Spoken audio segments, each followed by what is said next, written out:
नमस्कार आप सभी लोगों को। आज हम बात करेंगे शुक्र ग्रह और टॉरस लगन यानी कि वृषभ लगन के व्यक्तियों के बारे में। आप सभी लोगों के आगे आज शुक्र ग्रह की जो इमेज है वो और भी ज्यादा बदलने वाली है। आज आपको शुक्र ग्रह के और भी ज्यादा एट्रीब्यूट्स के बारे में पता लगेगा।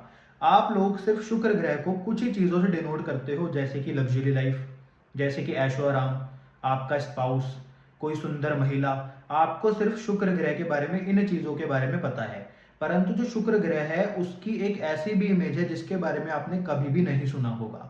आज आपको बताता हूं कि आप सभी लोगों ने सूर्यवंशी, चंद्रवंशी, इनके बारे में सुना होगा, परंतु हर ग्रह के वंशज होते हैं। जैसे अगर आप देखो तो सूर्यवंशी और चंद्रवंशी अगर कोई व्यक्ति है तो ऐसे में मंगलवंशी भी होते हैं और शुक्रवंशी भी होते हैं। मतलब हर प्लैनेट की कोई ना कोई लीनियज जरूर होती है।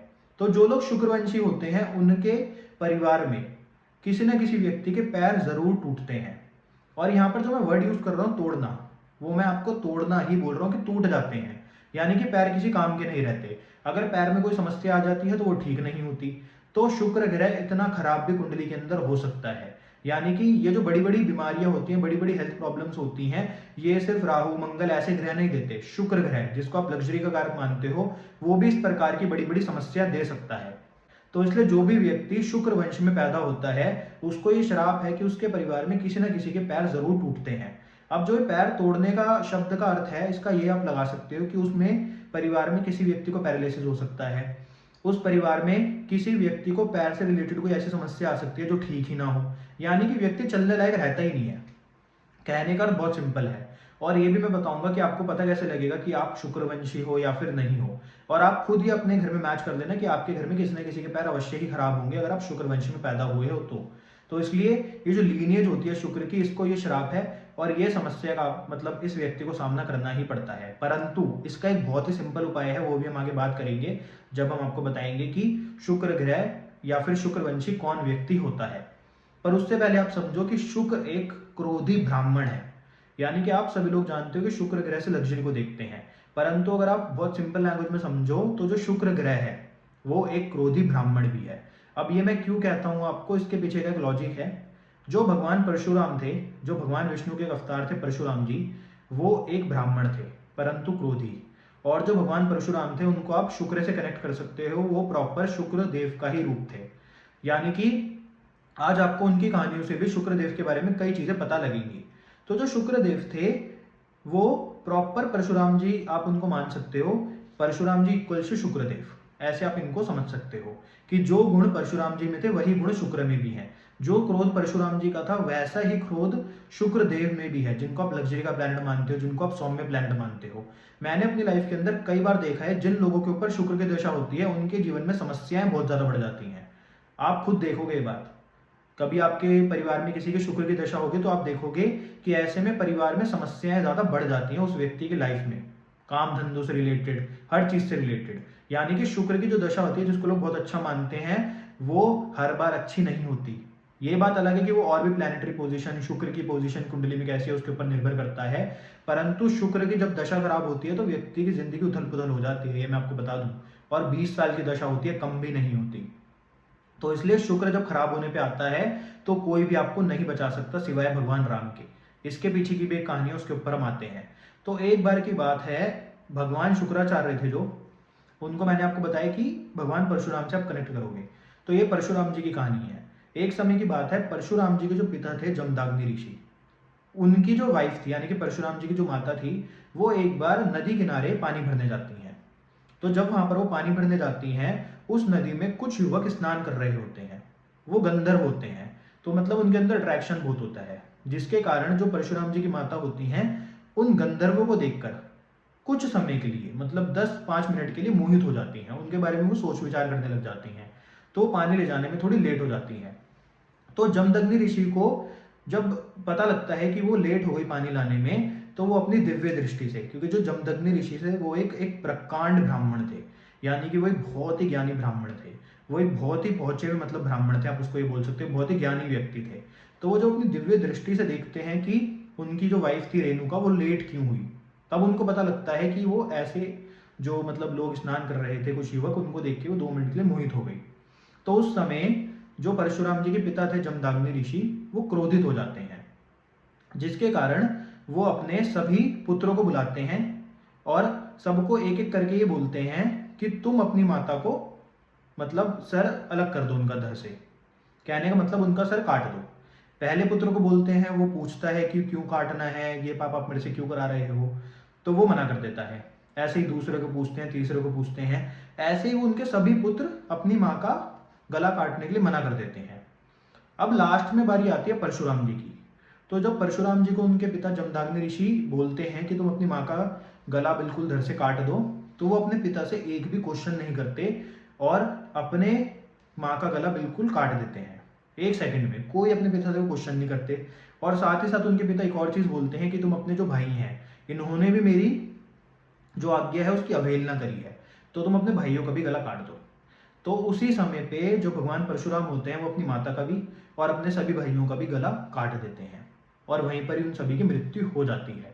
अब यहाँ पर आती है शुक्रदेव की बात। जब उनकी मृत्यु हो जाती है तो उनके पिता बड़े प्रसन्न होते हैं कि मेरे पुत्र ने मेरी आज्ञा का पालन करा। तो वो अपने पुत्र यानी कि परशुराम जी को बोलते हैं कि तुम मांगो, तुम क्या वर मांगते हो। तो परशुराम जी पता है क्या मांगते हैं? परशुराम जी बोलते हैं कि आप ये जो सभी मृत हैं इन सभी को जीवित कर दो, यही मैं आपसे वचन मांगता हूँ। तभी के तभी वो सभी के सभी जीवित हो जाते हैं। और परशुराम जी वचन में एक चीज और बोलते हैं कि इनको कुछ भी याद ना रहे। तो वो सभी के सभी जीवित हो जाते हैं और उनको कोई भी पास्ट में याद नहीं रहता कि उनका सर कलम हो चुका था और मतलब उनके ही पुत्र ने अपनी माँ रेणुका का सर धड़ से अलग किया था। वो मतलब सब कुछ भूल जाते हैं और जीवित हो जाते हैं। अब यहाँ पर क्या आपको लगता है कि जो भगवान परशुराम थे अपनी माता से प्यार नहीं करते थे, या मतलब अपनी पिता की आज्ञा का पालन करने के लिए उन्होंने अपनी माँ को 1 मिनट में मार दिया? यहीं पर आती है भगवान परशुराम की इंटेलिजेंस, उनकी दूरदर्शिता। वो जानते थे कि उनके जो पिता थे वो ऐसे कभी भी पाप किसी से भी नहीं कराएंगे और वो ऐसा पाप कभी भी नहीं करेंगे, क्योंकि खुद वो एक ब्राह्मण थे, ज्ञानी व्यक्ति थे, जिन्होंने हर प्रकार के वेद पुराण हर चीज का अध्ययन किया हुआ था। तो उनको पता था ये सिर्फ उनकी एक टेस्ट था, उनकी एक परीक्षा ली जा रही थी। भगवान परशुराम की और उनके सभी भाइयों की एक परीक्षा ली जा रही थी जिसमें सभी फेल हो चुके थे, सिर्फ भगवान परशुराम जी उसमें विजय हुए। तो आप ये देखो कि वो इतनी दूरदृष्टि उनके अंदर थी कि वो दूर तक पहचान गए कि जब ये मेरी माता को मतलब मार भी दूंगा तो मेरे पिताजी एक वचन के लिए अवश्य बोलेंगे, और जब वो वचन की बात करेंगे तो वचन के टाइम पे मैं अपनी माता और अपने भाइयों को जीवित कर दूंगा। तो यहाँ पर दर्शाती है भगवान परशुराम जी की दूरदर्शिता, जो कि शुक्र की भी दूरदर्शिता को दर्शाती है, क्योंकि शुक्र और भगवान परशुराम दोनों एक ही हैं। इस बात का आपको हमेशा ध्यान रखना चाहिए। तो शुक्र की अगर आप एक और क्वालिटी की बात करोगे तो वो है दूरदर्शिता, कि वो ऐसी चीजों को देख सकता है जो कोई व्यक्ति नहीं देख सकता। मतलब यहाँ पर वो चीज हुई जो किसी भाई ने नहीं देखी, परंतु शुक्रदेव जानते थे, भगवान परशुराम जानते थे, यानी कि मेरे पिता कभी भी इस प्रकार की आज्ञा हमें नहीं देंगे जिसमें किसी का कत्ल हो या फिर कोई ऐसी अनहोनी चीज हो। तो भगवान परशुराम ने यहाँ पर एक अपने पिता की आज्ञा का पालन करा, दूसरा उन्होंने एक ऐसा वचन माना जिससे सभी के सभी जीवित हो जाएं, और पिता की आज्ञा का भी पालन हो गया, साथ ही साथ जो माता थी वो भी जीवित हो गई। अब सब मतलब बिल्कुल ठीक है, ऐसे वाला। इतनी उनकी दूरदर्शिता थी, उनको पता था कि आगे आगे क्या होने वाला है। उनको अपने पिता के ऊपर पूरा विश्वास था। और यहाँ पर एक चीज और दिखाता है आपके जीवन के अंदर कि अगर आपकी कुंडली में आपको शुक्र अच्छा करना है तो उसमें आपको अपने पिता की आज्ञा का पालन अवश्य करना चाहिए। जितना आप अपने पिता की बात मानोगे उतना ही आपकी कुंडली में शुक्र भी बहुत बढ़िया होगा। तो इस वाली कहानी से आप ये वाली सीख भी ले सकते हो। तो इसलिए जो शुक्रदेव थे भगवान परशुराम के ही एक अवतार थे। अब जब हम क्रोध की बात करते हैं, भगवान परशुराम के क्रोध की बात करते हैं और शुक्रदेव के क्रोध की बात करते हैं, तो आप लोगों को मैं एक और कहानी से ही समझाता हूं।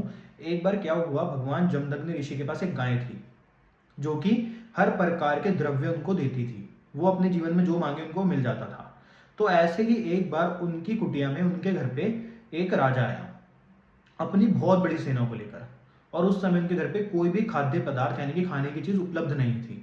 परंतु जब वो राजा उनके घर पर गया, उसने बोला कि आज मैं अपने सैनिकों के साथ यहाँ पर आया हूँ, तो कृपया कर आप हमें भोजन कराएं। तो जो जमदग्नि ऋषि थे उन्होंने एक ही सेकंडों में उस गाय से सब कुछ मांगा और पूरा भोजन वहां पर लगवा दिया। अब राजा शॉक्ड हो गया, उसको समझ ही नहीं आया कि ऐसा कैसे हो सकता है कि इनके घर में तो कुछ भी नहीं था और अब एक साथ इतने सारे सैनिकों का खाना यहाँ पर कैसे आया। तो वो जमदग्नि ऋषि से पूछता है, तो जमदग्नि ऋषि उसे सब कुछ सच बताते हैं क्योंकि वो एक ब्राह्मण थे, वो झूठ नहीं बोलते थे। कि ऐसे ऐसे मेरे पास एक गाय है और वो सभी पदार्थ हमें दे सकती है, उसमें इतनी क्षमता है।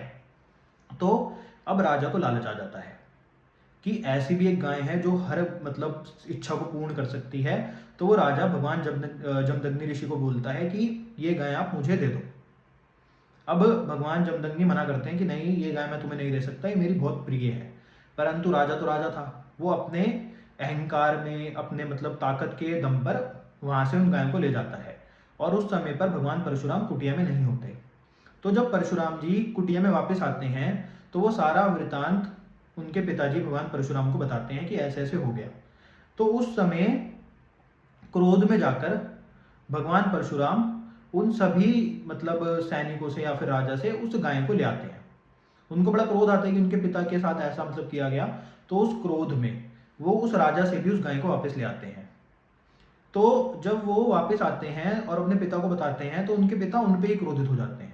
उनके पिता बोलते हैं, अगर तुम राजा को ही मार दोगे या फिर तुम राजा का ही अहित करोगे तो इस प्रजा को कौन संभालेगा। मतलब ये देखो कि अब ब्राह्मण मतलब जो उस समय के इंटेलिजेंट लोग थे, जो ऋषि थे, हमारे ऋषि मुनि थे, वो कितने ज्यादा इंटेलिजेंट थे। तो उनके पिता भगवान परशुराम को डांटने लग जाते हैं कि तुम अगर राजा का ही अहित कर दोगे तो ऐसे में प्रजा को कौन संभालेगा, क्या तुम संभालोगे, तो संभाल के दिखा दो। तो उस समय भगवान परशुराम के दिमाग में बात आ जाती है। परंतु होता क्या, उसके बाद उस राजा की दोबारा सेना आती है, बहुत बड़ी सेना आती है। वो भगवान जमदग्नि को भी मार देती है, मतलब भगवान परशुराम जी के पिता को भी मार देती है, और उस गाय को भी अपने साथ ले जाती है और पूरे मतलब उनके घर को सब कुछ तबाह कर देती है। अब ये मानो, तो जब भगवान परशुराम दोबारा वापस आते हैं, वो ये सब देखते हैं तो उन्हें बहुत क्रोध आता है। उनको समझ ही नहीं आता कि ये क्या हो गया। तो फिर भगवान परशुराम तब वो ये प्रण लेते हैं कि मैं इस दुनिया में जितने भी राजा हैं, जितने भी ये क्षत्रिय हैं, इन सबको खत्म कर दूंगा। इतने वो क्रोध में थे। और वो अकेले, आप सभी लोग जानते हो उन्होंने कितने क्षत्रियों को खत्म करा, कितने राजाओं को उन्होंने अकेले खत्म कर दिया। एक ब्राह्मण परंतु क्रोधी। और जब वो उस राजा को मारते हैं तो भगवान परशुराम के पिता उनको ये तक बोलते हैं कि तुम्हें ये पाप लगेगा, तुम्हें इसका प्रायश्चित करना पड़ेगा।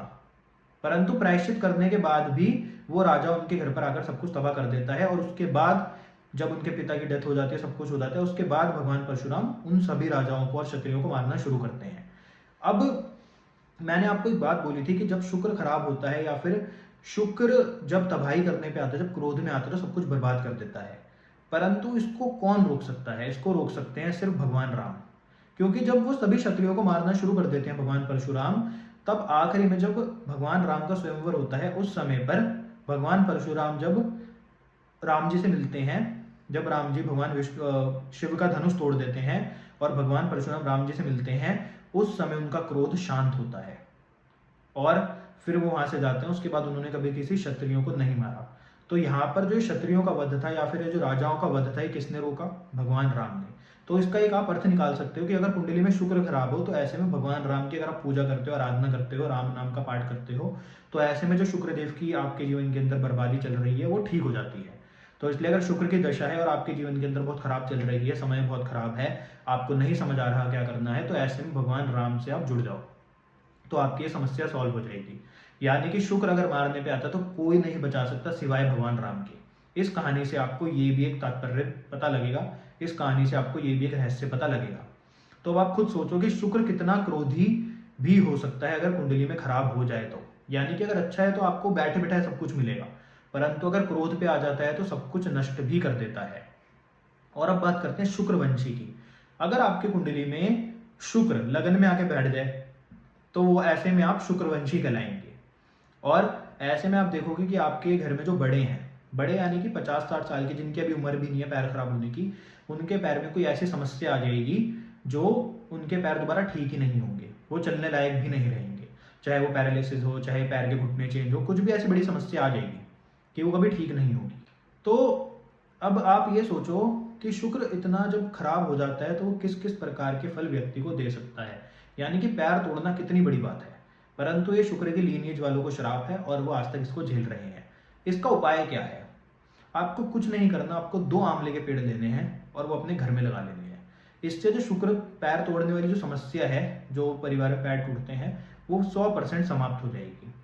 और शुक्र लग्न में वालों को तो अक्सर आपको ये समस्या देखने को मिल जाएगी, 99.9% घरों में मिल जाएगी। सिर्फ 0.1% रह जाएंगे जो कि शायद भगवान की कृपा से बच जाए, परंतु ये होता ही होता है। ये जो हम आपको एस्ट्रोलॉजी की बातें बताते हैं, आप खुद मैच करो कि अगर आपके घर में कोई है जिसकी कुंडली में शुक्र लग्न में बैठा है, फर्स्ट हाउस में बैठा है, तो उसके जीवन में समस्या है या फिर नहीं। और बाद में जब परिवार में बड़ों के पैर टूट जाते हैं, उसके बाद जिस व्यक्ति की कुंडली में होता है उसके साथ भी ये समस्या आ सकती है। तो कृपया इसको हल्के में ना लें। अगले दिन ही, जिस दिन आप वीडियो देखें उसके अगले दिन ही आप 2 आंवले के पेड़ अपने घर में अवश्य ही लगा लें, समस्या बिल्कुल सॉल्व हो जाएगी। दूसरा, आप सभी लोगों ने वामन अवतार के बारे में अवश्य ही सुना होगा, जो कि भगवान विष्णु के ही एक अवतार थे, और उन्होंने जो शुक्राचार्य थे उनकी आंख फोड़ दी थी जब वो राजा बलि से उनके परीक्षा लेने जाते हैं। तो आप देखोगे, इसको भी आप कनेक्ट करोगे कुंडली से। कैसे? जो शुक्रदेव हैं, अगर वो कुंडली में बृहस्पति के साथ बैठे होंगे, तो ऐसे घरों में जो व्यक्ति होते हैं उनमें से किसी ना किसी की आंख खराब जरूर होती है, वो भी सिर्फ एक आंख। ये भी आपको देखने को अवश्य मिलेगा कि कुंडली में अगर जुपिटर या फिर शुक्र एक साथ बैठे हैं, तो ऐसे में घर में किसी ना किसी की आंख अवश्य ही खराब होगी।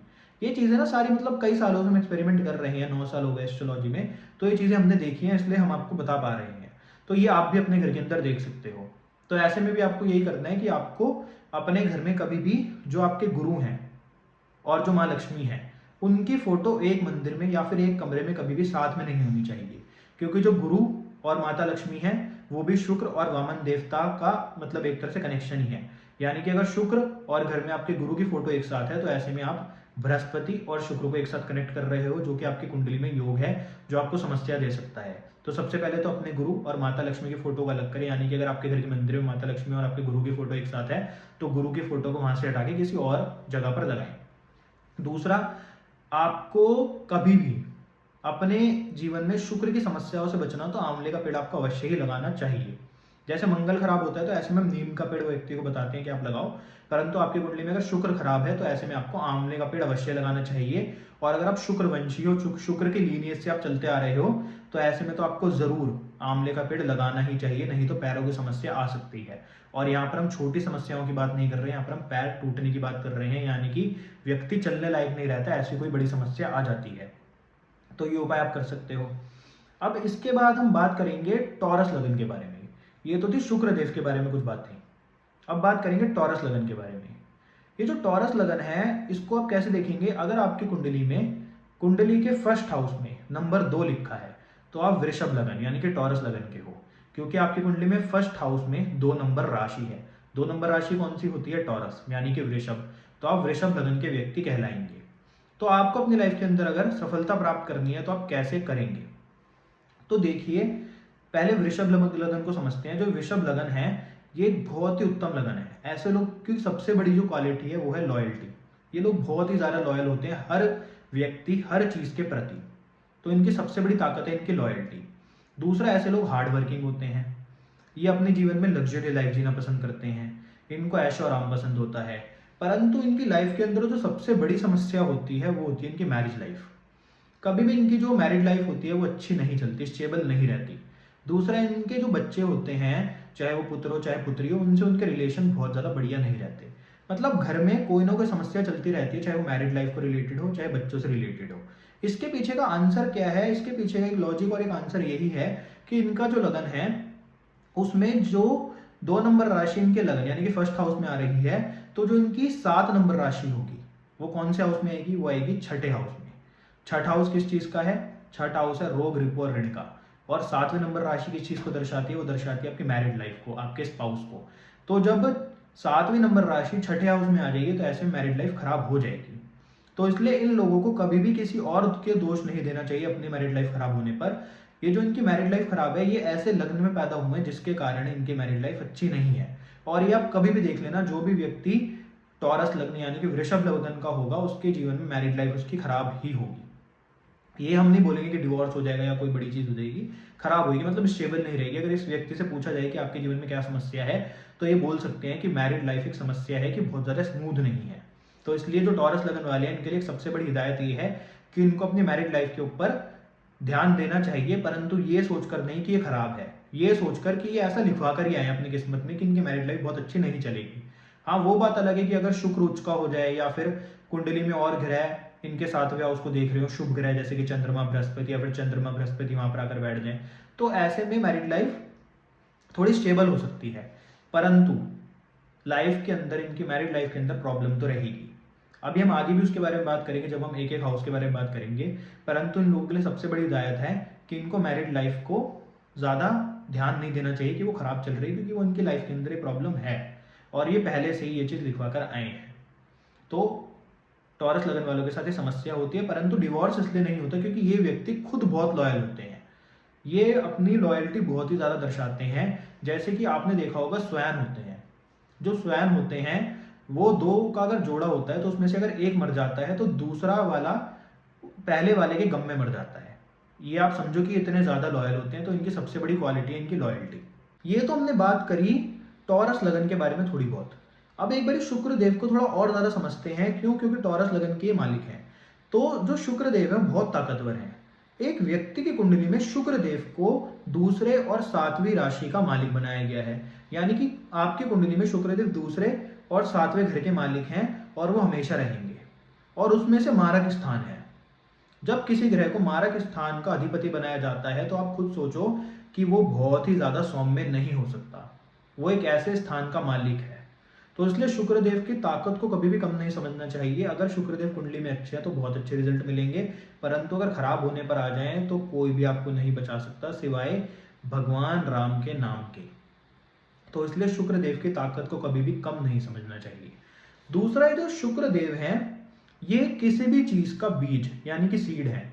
जैसे कि जो किसी भी चीज की उत्पत्ति होती है उसको मेष राशि यानी कि एरीज दर्शाती है, अग्नि दर्शाती है, परंतु उसके बाद जो सीड होता है यानी कि बीज होता है उसको दर्शाते हैं शुक्रदेव।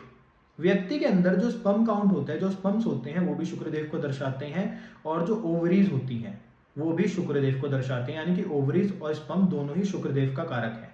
यानी कि कई बार जब मैरिज खराब हो जाती है, जब किसी व्यक्ति की संतान नहीं हो रही होती है, तो ऐसे में कुंडली में शुक्रदेव खराब होते हैं। तो ये भी आप बात ध्यान रखना। दूसरा, आपने पहले के जमाने में देखा होगा लोग अपने बालों को बहुत ज्यादा स्ट्रेट नहीं कराते थे, मतलब जो महिलाएं थी वो स्ट्रेटनर वगैरह यूज नहीं करती थी, उनके बाल कर्ली रहते थे। तो जो कर्ली बाल होते हैं उससे शुक्र अच्छा होता है। तो अगर आपके कर्ली हेयर है तो ये आपके लिए पॉजिटिव साइन है कि आपकी कुंडली में शुक्र अच्छा है।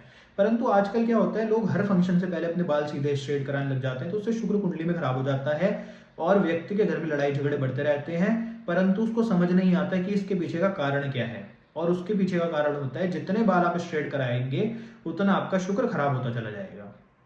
तो इसलिए अगर कर्ली बाल हैं तो उनको स्ट्रेट ना कराएं, बल्कि अगर आपके बाल स्ट्रेट है तो उनको कोशिश करिए अगर आप किसी फंक्शन में जाएं तो कर्ली करा कर जाएं। मतलब आपको कभी कभार कर्ली हेयर अपने रखनी चाहिए, तो उससे शुक्र कुंडली में बेहतर होता है, बहुत बढ़िया होता है। दूसरा, आपका जो बेडरूम है वो भी शुक्र को दर्शाता है। तो जिन व्यक्तियों का बेडरूम बहुत ज्यादा बिखरा हुआ रहता है, बहुत मैसी रहता है, तो ऐसे में भी शुक्रदेव अपने आप कुंडली में खराब हो जाते हैं, चाहे कितने ही अच्छे क्यों ना हो। तो आपको हमेशा ध्यान रखना चाहिए कि आपका बेडरूम बहुत ज्यादा वेल मेंटेन रहे, बिल्कुल क्लीन रहे, उसके वॉल्स वगैरह कभी भी खराब ना हो, उसमें दीमक या फिर सीलन ना आए। तो ऐसे में भी आपको शुक्रदेव बुरे फल दे सकते हैं अगर इसमें से भी कोई समस्या है।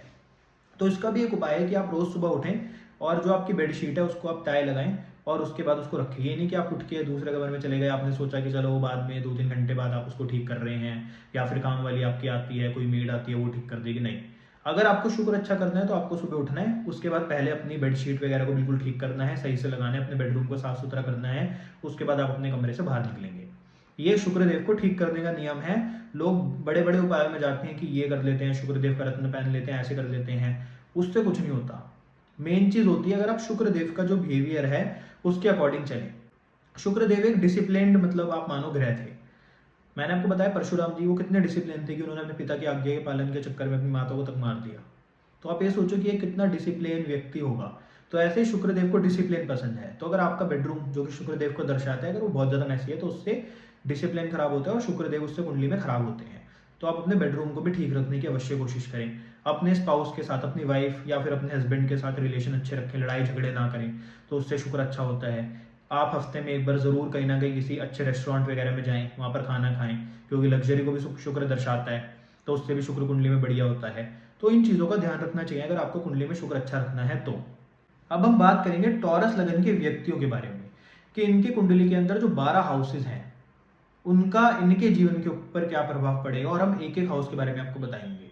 साथ ही साथ ये जो टॉरस लगन वाले लोग हैं, इनको अपने जीवन में सफलता कैसे प्राप्त होगी, किस प्रकार के प्रोफेशन में जाते हैं जब इनको सफलता प्राप्त होगी, साथ ही साथ ऐसे लोगों को किस प्रकार का बिहेवियर अपनाना चाहिए जिससे ये अपने जीवन में अच्छी खासी उन्नति प्राप्त कर पाए। यानी कि टॉरस लगन के बारे में आज आपको कुछ ऐसे पॉइंट्स पता लगेंगे जो आपकी ज़रूर हेल्प करेंगे। तो सबसे पहले मैंने आपको बताया कि टॉरस लगन में फर्स्ट हाउस में 2 नंबर राशि है। फर्स्ट हाउस किसका है? आपके सेल्फ का है, आपका हाउस है। तो ऐसे लोगों की पर्सनैलिटी कैसी होती है? लॉयल होते हैं, ये मैरिड लाइफ में इनकी समस्या रहती है, और साथ ही साथ ऐसे लोगों के जीवन में टीम वर्क बहुत अच्छा ही कर पाते हैं। ये लोग लॉयल होते हैं जिसके कारण इनके डिवोर्स नहीं होते।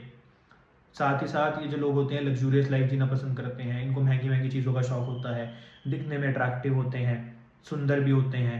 क्यों? क्योंकि 2 नंबर है, शुक्र का है, तो शुक्र लग्जरी को दर्शाता है, सुंदरता को भी दर्शाता है, एक छुपे हुए क्रोध को भी दर्शाता है। ये भी इनका एक ट्रेट होता है। साथ ही साथ ये थी फर्स्ट हाउस की बात। अब आता है सेकंड हाउस पे। सेकंड हाउस है कुटुंब का, सेकंड हाउस है आपकी वाणी का, कि ऐसा व्यक्ति बातें कैसे करेगा। तो जो सेकंड हाउस है उसमें 3 नंबर राशि है, यानी कि मिथुन राशि, ये दर्शाती है डुअलिटी को। यानी कि ये लोग कभी भी किसी नतीजे पर नहीं पहुंच पाते। अगर ये किसी चीज़ को बोल रहे हैं कि ये करना चाहिए, दूसरे मिनट बोलेंगे कि नहीं नहीं, इसमें तो ये समस्या है, इसको छोड़ देते हैं। यानी कि अगर आप इनसे किसी चीज़ का डिसीजन मांगोगे नहीं दे पाएंगे। ये बोलेंगे पहले तो कि हाँ ठीक है, फिर कहेंगे नहीं नहीं ये नहीं करना चाहिए। तो इसलिए ये इनकी समस्या नहीं है कि ये अपनी ही बातों में उलझे रहते हैं। ये ऐसे लग्न में पैदा हुए हैं जिसमें इनकी बातों में डुअलिटी रहती है, और वो आपको दिखेगी कि ये किसी चीज़ के नतीजे पे एकदम से नहीं पहुंच पाते। दूसरा जो 3 नंबर राशि है वो मल्टीपल चीज़ों को भी दर्शाती है। वो जिस भी हाउस में आ जाती है उस चीज़ से रिलेटेड मल्टीपल चीज़ें लाइफ में होने लगती हैं।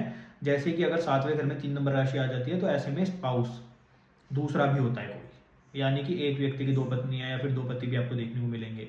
तो ऐसे ये दूसरे भी, मतलब वृषभ लग्न में दूसरे हाउस में आ रही है, तो ये ऐसे में लोगों का परिवार कभी कभार बड़ा होता है। यानी कि ऐसे परिवार में जो दादा होते हैं उनकी 2 शादी हो रखी होती हैं, जो नाना होते हैं उनकी 2 शादियाँ हो रखी होती हैं, नानी की 2 शादियाँ हो रखी होती हैं। यानी कि ऐसा भी हमने कई बार देखा है अपनी रिसर्च में। तो इसलिए दूसरा हाउस है, 3 नंबर राशि है, मल्टीपल चीज़ों को दर्शाती है, तो कुटुंब में ऐसे मल्टीपल शादी हो सकता है किसी की हो। उसके बाद बात करते हैं हम तीसरे हाउस की।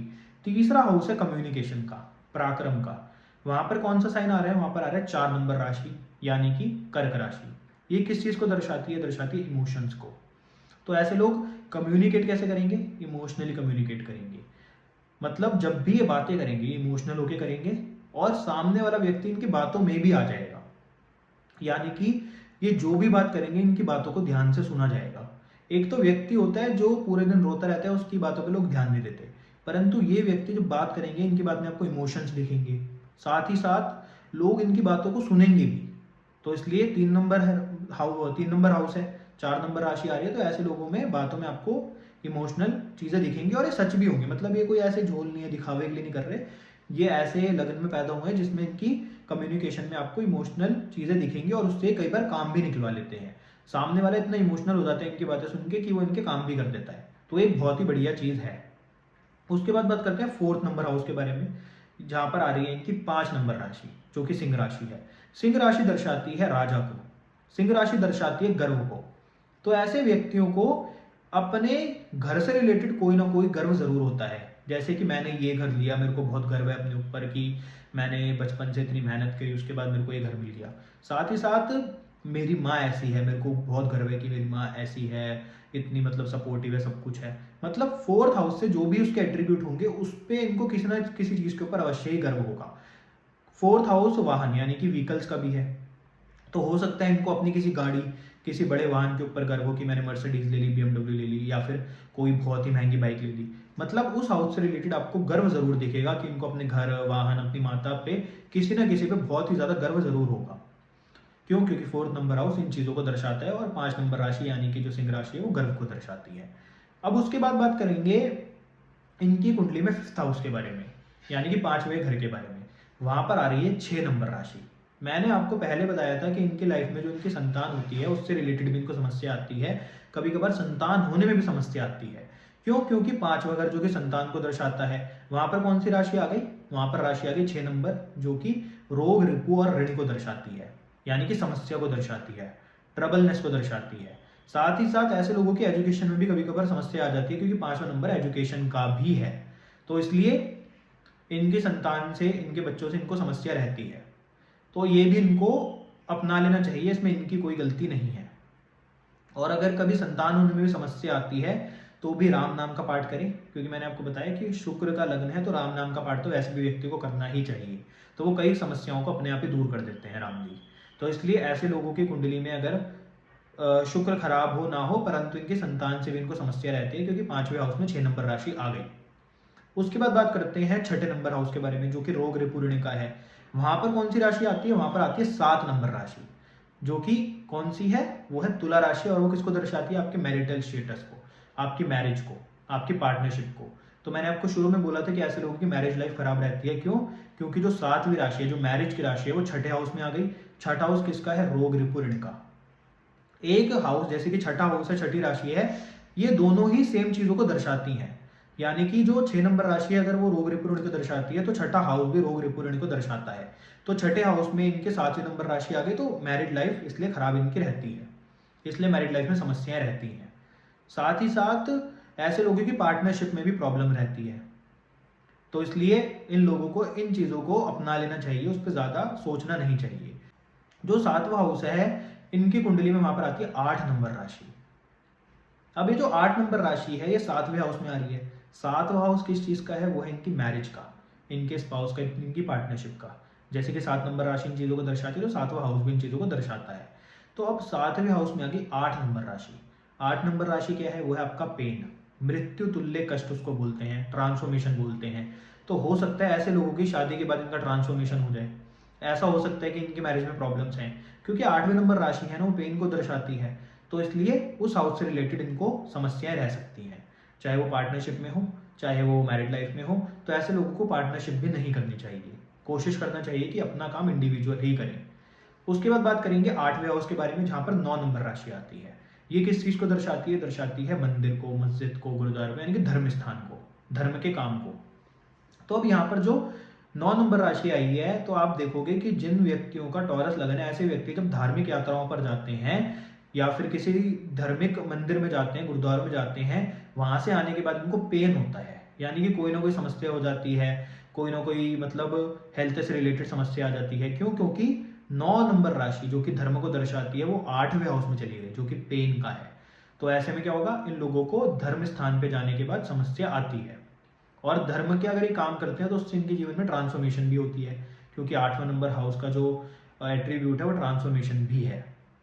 उसके बाद जो ये टॉरस लगन वाले लोग हैं, इनको अपने जीवन के अंदर LIC जैसे काम भी करने चाहिए, जिससे इनके जीवन में इनको सफलता प्राप्त होगी। यानी कि अगर कोई व्यक्ति टॉरस लगन का है, वो LIC लाइफ इंश्योरेंस जैसे कोई काम करता है, तो उसके जीवन में उसको सफलता प्राप्त होती है मंदिर जाने के बाद। मतलब अगर व्यक्ति मंदिर या फिर किसी धर्म स्थान जाए, साथ ही साथ LIC जैसा कोई काम करे, तो वो किसका काम कर रहा है? वो 8वें घर से रिलेटेड काम कर रहा है। तो ऐसे में क्या होगा? व्यक्ति के जीवन में उसको सफलता भी प्राप्त होगी। अब बात करेंगे इनकी कुंडली में 9वें हाउस के बारे में, जहां पर आ रही है 10 नंबर राशि, जो कि प्रोफेशन को दर्शाती है, कर्मों को दर्शाती है। तो ऐसे लोग अपने पिता के लिए बहुत लॉयल होते हैं, क्योंकि 9वां नंबर हाउस किसका है? वो आपके पिता का भी है।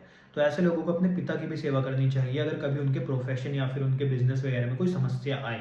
साथ ही साथ जो 9वें नंबर राशि है, वो धर्म को दर्शाती है, और जो 9वां हाउस है वो भी धर्म को दर्शाता है। और 9वें हाउस में जब 10 नंबर राशि आएगी, तो ऐसे लोग जब धर्म से काम करते हैं, यानी कि ईमानदार होकर काम करते हैं, तो उनको जीवन में अवश्य ही तरक्की मिलती है। यानी कि अगर आप टॉरस लगन के हो और आप ईमानदार होकर काम करते हो, धर्म के काम करते हो, जो धर्म होता है उसको किसी मजहब से आप मत जोड़िए। धर्म का अर्थ है कि आप ऐसे काम करें जिसमें किसी का भी अहित ना हो, आप ईमानदार होकर काम करें। तो ऐसे में जो टॉरस लगन वाले लोग हैं, अगर ईमानदार होकर काम करेंगे, तो इनको अपने जीवन में अवश्य ही सफलता प्राप्त होगी, और इनका कर्म का भाव भी एक्टिव होगा। उसके बाद जो अगला हाउस है वो है 10th हाउस। ये आपके कर्मों का है, ये आपके दादाजी का है, और ये हाउस बहुत इंपॉर्टेंट है। और यहाँ पर कौन सी राशि आती है? यहाँ पर आती है 11 नंबर राशि। 11 नंबर राशि किसकी है? डिजायर फुलफिलमेंट को दर्शाती है, आपकी इनकम को दर्शाती है, इच्छा पूर्ति को दर्शाती है। तो यहाँ पर जब 11 नंबर राशि आ जाएगी, तो क्या होगा ऐसे में 10th हाउस जो कि कर्म का है, तो व्यक्ति जब अपने काम करेगा तो उससे उसकी इच्छाएं पूरी होंगी। व्यक्ति जब अपना कर्म करेगा तो इच्छाएं पूरी होंगी। और इसका एक और अर्थ है कि व्यक्ति अपनी इच्छाओं को पूरा करने के लिए ही कर्म करता है। यानी कि एक तो व्यक्ति वो होते हैं जो अपने जीवन में पूरी ज़िंदगी कमाते रहते हैं किसी और के लिए, अपने बच्चों के लिए, अपनी बीवी के लिए, अपनी मतलब परिवार वालों के लिए। परंतु ये टॉरस लगन वाले व्यक्ति होते हैं, ये अपनी इच्छाओं के लिए भी कमाते हैं, अपनी इच्छाओं को पूरा करने के लिए मेहनत करते हैं, अपनी इच्छाओं को पूरा करने के लिए हार्डवर्क करते हैं। क्यों? क्योंकि जो इच्छा पूर्ति की राशि है वो 10वें हाउस यानी कि कर्म के भाव में आ गई। तो व्यक्ति कर्म ही ऐसे करेगा जिससे उसकी इच्छाएं पूरी हों। व्यक्ति कर्म ही इच्छाएं पूरी करने के लिए करेगा, इसको आप ऐसे भी समझ सकते हैं। उसके बाद बात करेंगे 11वें हाउस के बारे में। यहाँ पर जो राशि आती है इनकी कुंडली में वो आती है 12 नंबर राशि यानी कि पाइसेस, यानी कि मीन राशि। वो दर्शाती है मोक्ष को, साथ ही साथ वो दर्शाती है साधु संत को। तो ऐसे व्यक्ति की अगर कभी इच्छाएं पूरी ना हो, यानी कि वो कर्म भी कर रहा है फिर भी उसको जो जीवन में चाहिए वो प्राप्त ना हो, तो ऐसे व्यक्ति को अपने जीवन में मेडिटेशन जरूर करनी चाहिए। अगर ऐसे व्यक्ति मेडिटेट करते हैं, ध्यान लगाते हैं, किसी सत्संग में जाते हैं, मैंने ये नहीं बोला आपको कीर्तन में जाना है, जागरण में जाना है, आपको सत्संग में जाना है। क्योंकि जो 12वां हाउस है, जो 12वीं राशि है, वो सत्संग को दर्शाती है। आप इसको ऐसे समझे, जो 9वें नंबर राशि है बृहस्पति की सैजिटेरियस, वो दर्शाती है पंडित को, धर्म स्थान को, धार्मिक यात्राओं को। परंतु जो बृहस्पति की दूसरी राशि यानी कि जो पाइसेस मीन राशि है, जो 12वीं नंबर राशि है, वो दर्शाती है ध्यान को, मेडिटेशन को, सत्संग को, किसी ऐसे स्थान को जहां पर ध्यान लगाया जाता हो। तो इसलिए पाइसेस और सैजिटेरियस में बहुत फर्क है, इस बात का ध्यान रखें। तो जो इनका 11वां हाउस है वहां पर 12 नंबर राशि आती है। 11वां हाउस आपकी इच्छा पूर्ति का है, तो कभी इच्छाएं पूरी ना हो तो आपको थोड़ा मेडिटेशन कर लेनी चाहिए, ध्यान कर लेना चाहिए। तो उससे 11वां हाउस आपका एक्टिव हो जाएगा और आपकी इच्छाएं पूरी हो जाएंगी। उसके बाद बात करते हैं 12वें हाउस के बारे में, जो कि आखिरी हाउस है। ये हाउस मोक्ष का है, ये हाउस इन्वेस्टमेंट का है, ये हाउस आपके फॉरेन सेटलमेंट का है, ये हाउस आपके फॉरेन ट्रैवल का है, ये हाउस हॉस्पिटलाइजेशन का है। यहाँ पर कौन सी राशि है? यहाँ पर है 1 नंबर राशि। 1 नंबर राशि किसकी है? मार्स की, यानी कि मंगल की। और उस राशि में क्या है? फायर। उस राशि में क्या है? सडननेस। तो ऐसे में क्या होता है, कई बार ये लोग बिना किसी प्लान के फॉरेन चले जाते हैं, फॉरेन का इनका एकदम से वीज़ा लग जाता है। कई बार लोग 3-3 साल वेट करते हैं, उनके वीज़े मतलब वो हो जाते हैं, नहीं लगते, वीज़ा को रिजेक्ट कर दिया जाता है। परंतु इन लोगों के साथ जो चीज़ होती है फॉरेन से रिलेटेड, वो एकदम से होती है। इन्होंने कहीं पे पैसा इन्वेस्ट करा, एकदम से उसमें प्रॉफिट हो गया। इन्होंने कहीं पे पैसा इन्वेस्ट करा, एकदम से उसमें लॉस हो गया। क्योंकि जो एकदम है, जो ये इनका एकदम से सडननेस है, ये इस राशि का माहौल है, ये 1 नंबर राशि का एट्रीब्यूट है। तो इनके साथ इन चीज़ों से रिलेटेड जो भी होगा वो एकदम से होगा। चाहे वो फॉरेन सेटलमेंट की आप बात कर लो, चाहे वो आप इन्वेस्टमेंट की बात कर लो, एकदम से हॉस्पिटलाइज हो जाएंगे, कोई ऐसी समस्या आ जाएगी इनको एकदम से हॉस्पिटल जाना पड़ जाएगा। यानी कि इनके साथ जो भी इस 12वें हाउस से रिलेटेड चीज़ें होंगी वो सारी एकदम से होंगी। और ये जो 12वां हाउस है, ये इन्वेस्टमेंट का है, ये फॉरेन सेटलमेंट का है, तो उसके साथ साथ ये मोक्ष का भी है। तो ऐसे लोग एकदम से अपने जीवन में बहुत बढ़िया लाइफ जी रहे होंगे अपनी, परंतु इनको एकदम लगेगा कि हम मोक्ष की तरफ जाते हैं, कुछ ऐसे साधनाओं में चले जाते हैं जहाँ पे मोक्ष का हमें पाथ मिल जाए। और ये जो 12वां हाउस है, ये मोक्ष का तो है, ये फॉरेन सेटलमेंट का तो है, ये हाउस बहुत इंपॉर्टेंट भी है। क्यों? क्योंकि यहाँ पे सब कुछ आके कंप्लीट हो जाता है। ये 12वां हाउस है, इसके बाद कोई हाउस नहीं है, तो यहाँ पे सब कुछ आके कंप्लीट हो जाता है। और यहाँ पर 1 नंबर राशि है, 1 नंबर राशि दर्शाती है न्यू बिगनिंग्स को। तो हो सकता है कि ऐसा व्यक्ति अपने परिवार में पहला हो जो कि फॉरेन में सेटल हो जाए। ऐसा हो सकता है कि ऐसा व्यक्ति अपने परिवार में पहला हो जो इन्वेस्टमेंट करे किसी शेयर मार्केट में या फिर किसी ऐसी जगह पे जहाँ पर पहले कभी उसके परिवार में किसी ने ना करी हो।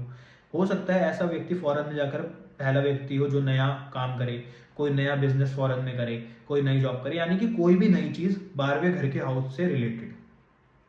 तो ये भी इनके जीवन के अंदर नई चीज़ है। और 1 नंबर राशि नई चीज़ों को दर्शाती है, तो 12वें हाउस से रिलेटेड कोई भी नई चीज़ ये कर सकते हैं जो इनके परिवार में पहले किसी ने भी ना करी हो। तो आज हमने बात करी शुक्र ग्रह और टॉरस लगन के व्यक्तियों के बारे में।